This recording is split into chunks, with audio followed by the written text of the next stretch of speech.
사랑하는 형제자매 여러분, 오늘 우리는 믿음의 여정 속에서 누구나 마주하게 되는 두려움과 영적 싸움에 대한 깊은 지혜를 나누고자 합니다. 이 이야기가 여러분의 마음에 와닿는다면 좋아요를 눌러주시는 것은 하나님의 은혜에 대한 작은 화답이 될 것입니다. 또한 이 말씀을 다른 이들과 공유하고 채널을 구독해 주시는 것은 우리가 함께 이 믿음의 길을 걸어가겠다는 아름다운 약속입니다. 이 귀한 사역에 동참하시는 모든 분들의 삶에 하나님의 크신 축복이 함께 하시기를 기도합니다. 오늘 우리가 함께 묵상할 인물은 구약 성경에 등장하는 위대한 지도자 느헤미야입니다. 당시 이스라엘 백성은 오랜 포로 생활을 마치고 폐허가 된 고향 예루살렘으로 돌아왔습니다. 모든 것이 무너지고 희망이 보이지 않던 그때 느헤미야는 무너진 예루살렘 성벽을 재건하라는 하나님의 사명을 받습니다. 이는 단순히 벽돌을 쌓는 일이 아니었습니다. 그것은 무너진 민족의 자존심을 다시 세우고 하나님의 백성으로서의 정체성을 회복하는 거룩한 작업이었습니다. 그런데 여러분, 우리가 삶에서 가치 있는 일, 하나님께서 기뻐하시는 일을 시작할 때 반드시 나타나는 것이 있습니다.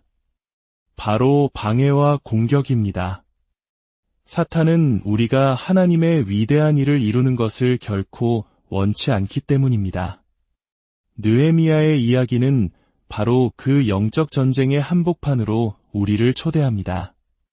느헤미야 6장 9절은 이렇게 기록하고 있습니다. 이는 그들이 다 우리를 두렵게 하고자 하여 말하기를 그들의 손이 피곤하여 역사를 중지하고 이루지 못하리라 함이라. 이제 내 손을 힘있게 하옵소서 하였노라. 보십시오. 원수의 첫 번째 전략은 바로 두려움을 심어 손을 약하게 만드는 것입니다.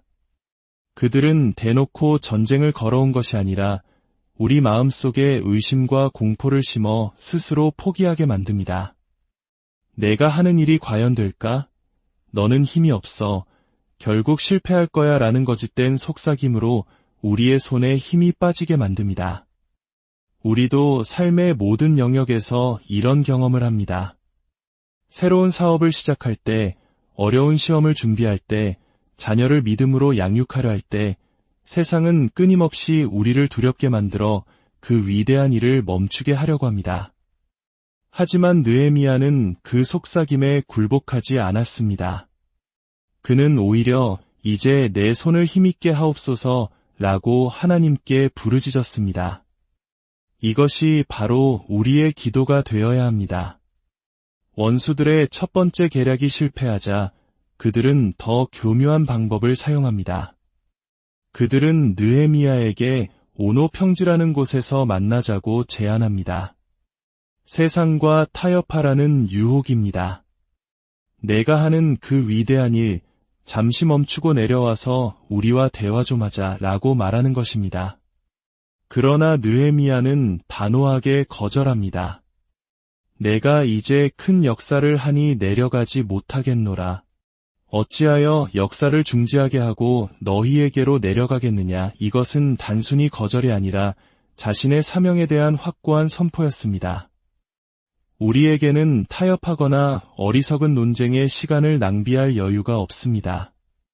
우리는 하나님께서 맡기신 위대한 일을 하는 사람들이기 때문입니다. 그러나 사탄의 공격은 여기서 멈추지 않습니다. 가장 교활하고 위험한 유혹은 종교적인 모습으로 위장하여 찾아옵니다. 어느 날 스마야라는 사람이 느헤미야를 찾아옵니다. 그는 스스로를 선지자라고 칭하며 아주 그럴듯한 예언을 합니다. 사람들이 밤에 당신을 죽이러 올 것입니다. 그러니 나와 함께 하나님의 성전 안으로 들어가 문을 닫고 숨어 있읍시다. 그곳이 가장 안전한 피난처입니다. 여러분, 이 말이 얼마나 달콤하게 들립니까? 생명의 위협을 느끼는 상황에서 하나님의 집인 성전에 숨는 것은 매우 합리적이고 경건해 보이기까지 합니다. 그러나 이것은 두려움을 이용한 가장 무서운 함정이었습니다. 원수들은 느헤미야를 세상적인 타협으로 끌어내지 못하자 이제는 그의 신앙심을 이용하여 그를 두려움에 굴복시키려 한 것입니다. 그들의 계획은 이것이었습니다. 만약 느헤미야가 두려움에 못 이겨 자신의 목숨을 구하기 위해 성소 안으로 도망친다면 그는 율법을 어기게 됩니다. 당시 율법에 따르면 제사장이 아닌 평신도는 성소 안으로 들어갈 수 없었기 때문입니다. 그가 만약 들어갔다면 백성들은 그를 자기 목숨을 위해 하나님의 법을 어긴 비겁한 지도자로 여기게 될 것이고 그는 리더십을 잃고 성벽 재건 공사는 중단될 수밖에 없었을 것입니다. 바로 그 절체절명의 순간 느헤미야의 위대한 신앙 고백이 터져나옵니다. 그는 이렇게 외칩니다. 나 같은 자가 어찌 도망하겠으며 나 같은 몸이면 누가 성전에 들어가서 생명을 보존하겠느냐. 나는 들어가지 않겠노라. 이것은 교만이 아닙니다. 이것은 하나님께서 자신에게 주신 소명과 정체성에 대한 깊은 확신에서 나온 외침입니다. 나는 그저 한 개인이 아니다. 나는 하나님의 부르심을 받은 지도자다. 그런 내가 어찌 두려움 때문에 숨을 수 있겠는가? 그는 자신의 감정이나 상황에 따라 반응하지 않았습니다. 그는 자신이 누구인지를 기억하고 그 정체성에 따라 행동했습니다. 그리고 바로 그 선포 이후에야 그는 영적인 통찰력을 얻게 됩니다. 12절에 그는 이렇게 말합니다. 깨달은즉 그는 하나님께서 보내신 바가 아니라 나를 두렵게 한 까닭에 이같이 예언함을 알았노라. 때로 우리는 어떤 중요한 결정을 내리기 전에 하나님의 명확한 음성을 듣기 원합니다. 그러나 하나님께서는 때로 침묵하십니다. 왜냐하면 하나님께서는 우리가 그분과 함께 걸어온 시간 속에서 이미 우리 안에 세워주신 믿음과 인격을 바탕으로 행동하기를 원하시기 때문입니다. 우리가 믿음으로 한 걸음을 내디뎠을 때 비로소 그 길이 옳았음을 확인시켜 주시는 경우가 많습니다. 느헤미야는 먼저 자신의 정체성에 근거하여 담대하게 행동했고 그 후에야 그것이 하나님의 뜻이었음을 깨닫게 된 것입니다. 이것은 예수님께서 광야에서 사탄에게 시험받으신 것과도 같습니다. 사탄은 예수님을 성전 꼭대기로 데려가 뛰어내리라고 유혹하며 하나님의 말씀을 인용했습니다. 하나님께서 너를 안전하게 지켜주시리라 약속하지 않으셨느냐? 이 또한 자기 보존과 두려움의 심리를 이용한 교묘한 시험이었습니다. 두려움은 우리를 자기 보존과 자기 증명의 늪으로 끌고 갑니다. 그러나 느헤미야와 이스라엘 백성이 끝까지 믿음을 지키고 마침내 52일 만에 성벽을 완공했을 때 놀라운 일이 일어납니다. 16절 말씀입니다.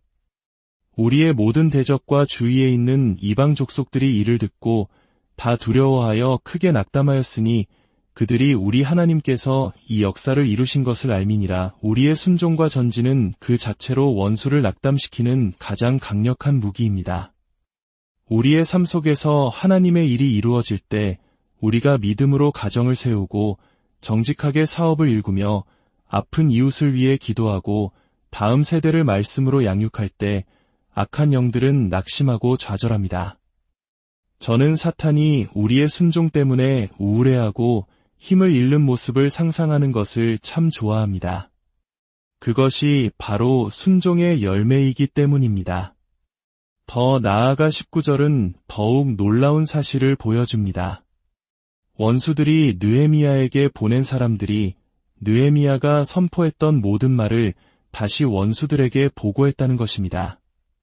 나 같은 자가 어찌 도망하겠느냐? 라는 그의 담대한 선포가 내가 위대한 일을 하니 너희와 상대할 시간이 없다.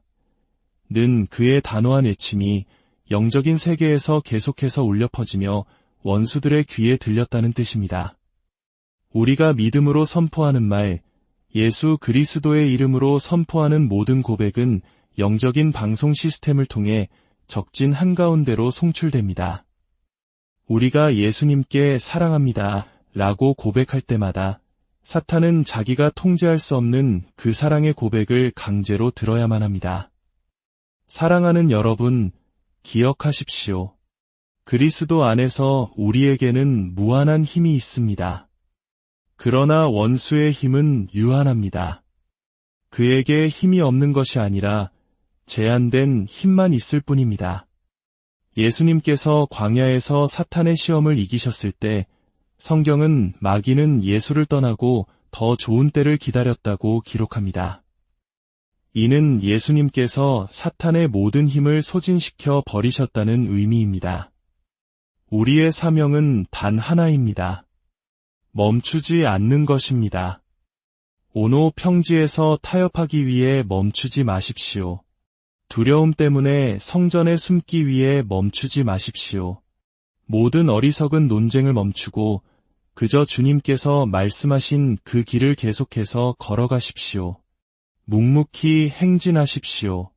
우리가 순종의 걸음을 걸을 때 원수는 우리를 따라오기 위해 전력 질주해야 하고 결국 지쳐서 나가 떨어지게 될 것입니다. 시편 23편은 노래합니다. 주께서 내 원수의 목전에서 내게 상을 차려주시고 하나님께서는 우리를 고난 속으로 보내시는 것이 패배하게 하기 위함이 결코 아닙니다. 오히려 그 원수들이 지켜보는 앞에서 우리를 위해 승리의 잔치상을 차려주시기 위함입니다. 식탁은 친밀함과 영양 공급, 새로운 힘을 얻는 장소입니다. 원수가 우리를 둘러싼 그곳이 바로 우리가 주님과 가장 깊은 교제를 나누는 축복의 장소가 되는 것입니다. 사도 바울은 고린도 교회에 이렇게 편지했습니다. 나는 뱀이 그 간계로 하와를 미혹한 것 같이 너희 마음이 그리스도를 향하는 진실함과 깨끗함에서 떠나 부패할까 두려워하노라. 사탄의 모든 협박, 비난, 조종, 이 모든 것의 궁극적인 목표는 단 하나입니다. 바로 우리를 그리스도를 향한 단순한 헌신에서 멀어지게 하는 것입니다. 두려움은 우리의 삶을 복잡하게 만듭니다. 불필요한 분주함의 가치를 부여하고 꽉 찬 일정 속에서 정체성을 찾으려고 애쓰게 만듭니다. 그러나 성경은 너희가 평안히 인도함을 받을 것이라고 약속합니다. 평안이 우리를 이끌지 않는 곳에는 가지 마십시오.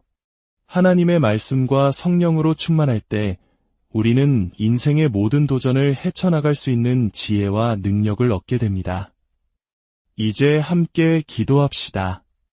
거룩하신 하나님 아버지, 우리를 두려움의 영에서 건져주시고 세상의 어떤 유혹과 협박도 우리를 그리스도를 향한 단순한 헌신에서 끊어낼 수 없음을 믿습니다.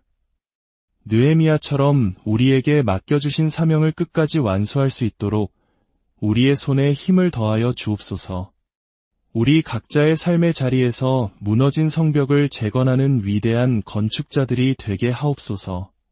우리의 순종을 통해 하나님의 나라가 확장되고 원수는 낙담하며 떠나가게 하옵소서. 이 말씀을 듣는 모든 심령 위에 주님의 평강이 강물처럼 흐르기를 축복하며 우리 구주 예수 그리스도의 이름으로 기도드립니다.